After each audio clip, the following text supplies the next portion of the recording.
며칠 사이 우리 시장에 정말 마른 하늘에 날벼락 같은 일들이 쏟아졌습니다. 공들였던 이슬람바드 협상은 노딜로 끝났고 트럼프 대통령은 기다렸다는 듯이 호르무즈 해협 봉쇄라는 초강수를 뒀습니다. 유가는 하루 만에 7% 넘게 튀어올랐고 비트코인은 다시 7만 달러 초반까지 밀려나며 투자자들의 가슴을 철렁하게 만들었죠. 또 터지는 건가? 하는 피로감과 내 포지션 이대로 괜찮나? 하는 불안함이 동시에 밀려오실 겁니다. 하지만 여러분, 시장은 언제나 가장 시끄러울 때가 아니라 가장 깊은 곳에서 조용히 움직이는 구조를 읽는 자의 편이었습니다. 오늘 저와 함께 세력 자본이 31억 달러라는 거액의 평가 손실을 보면서도 매집을 멈추지 않는 이유와 리플 XRP 9년 결전 시나리오를 아주 정밀하게 분석해 보겠습니다. 첫 번째 슬라이드를 보시죠. 지금 시장을 뒤흔드는 건 코인 악재가 아닙니다. 바로 이란과의 협상 결렬로 인한 유가 폭등입니다. WTI가 134달러를 넘어서며 100달러 시대가 다시 열렸습니다. 이게 왜 무서운 걸까요? 유가 상승은 곧 인플레이션을 자극하고 연준이 금리를 내릴 명분을 없애버리기 때문입니다. 즉, 전쟁 그 자체가 무서운 게 아니라 유가 때문에 돈의 가치 금리가 안 떨어질까봐 시장이 겁을 먹은 겁니다.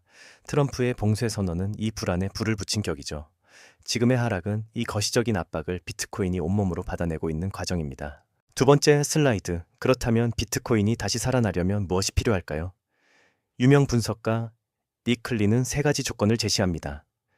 첫째는 미국과 이란의 휴전, 둘째는 유가가 80달러 아래로 내려오는 것, 셋째는 미국의 스태그플레이션 우려가 완화되는 겁니다. 지금 비트코인이 왜 안 가느냐고 묻는 건 의미가 없습니다. 이거 없습니다. 대신 이 세 가지 매듭이 언제 풀리느냐를 봐야 합니다. 비트코인이 독자적으로 날아오르기엔 것이 환경의 사슬이 너무 단단한 상태입니다. 우리는 이 사슬이 끊어지는 신호를 기다려야 합니다. 세 번째 슬라이드는 차트 위에서 벌어지는 치열한 심리전입니다.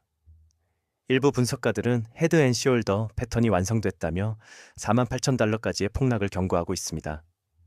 개미들이 이 공포에 질려 던질 때 비트코인의 제왕 마이클 세일러는 무엇을 했을까요? 놀랍게도 31억 달러라는 천문학적인 평가 손실을 기록 중임에도 불구하고 4월 최만 약 5,000개의 비트코인을 추가로 쓸어 담았습니다. 평단가가 75,000달러인데 말이죠. 표면의 차트가 지옥문을 예고할 때 거대 자본은 오히려 비중을 늘리고 있습니다. 여러분은 누구의 논리를 따르시겠습니까? 네 번째 슬라이드, 이제 리플로 넘어가 보죠. 비트코인이 붕괴 공포에 휩싸여 있다면 리플은 결전의 순간을 준비 중입니다. 분석가 알리는 리플이 2017년부터 무려 9년 동안 거대한 상승 삼각형을 만들어 왔다고 지적합니다.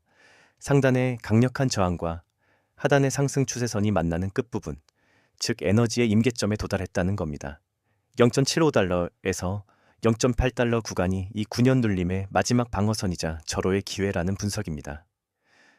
이 삼각형이 위로 터질 때 그 에너지는 우리가 상상하는 그 이상일 것입니다. 다섯 번째 슬라이드, 커뮤니티를 뜨겁게 달구는 490달러 시나리오입니다. XRP 캡틴 같은 분석가는 과거 엽전 시절의 프랙탈을 근거로 이런 파격적인 숫자를 던졌습니다. 물론 4,009달러도 안 간 상황에서 400 90달러를 믿는 건 투기에 가깝습니다. 하지만 이 숫자가 우리에게 주는 진짜 정보는 가격이 아니라 시장의 열망입니다. 9년이라는 긴 시간 동안 억눌린 에너지가 터져 나올 때 사람들은 이 정도의 파급력을 기대하고 있다는 심리적 지표로 이해해야 합니다. 환상에 취하기보다 냉정하게 지지 라인을 지키는 것이 더 중요합니다. 여섯 번째 슬라이드, 실제 돈의 흐름을 보시죠.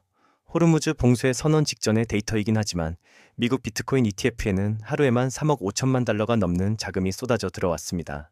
특히 블랙록의 IBAT는 단독으로 2억 6천만 달러를 매집했죠. 세상이 망할 것 같은 뉴스들이 쏟아지는데 월가의 가장 똑똑한 돈들은 왜 비트코인을 사 모으고 있을까요?